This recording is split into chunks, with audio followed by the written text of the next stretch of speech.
Welcome to my channel.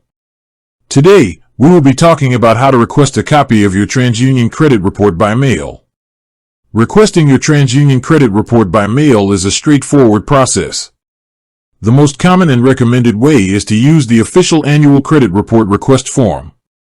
This form is available on the Consumer Financial Protection Bureau website or annualcreditreport.com.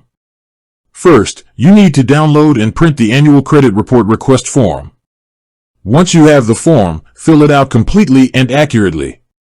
You will need to provide your full name, including junior, senior, or 3 if applicable, your current address, and any previous addresses from the last 2 years. You'll also need to include your social security number and date of birth.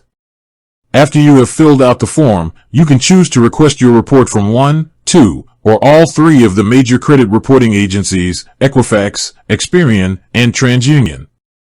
Make sure to check the box for TransUnion. Once the form is complete, mail it to the Annual Credit Report Request Service at the following address: P.O. Box 105281, Atlanta, Georgia, 30348, 5281. Your request will be processed and your credit report will be mailed to you. Keep in mind that it may take a few weeks to receive your report by mail. With that being said, thank you for watching. For more finance videos, kindly check my page. Please like, share, comment, and subscribe to my channel. Thank you.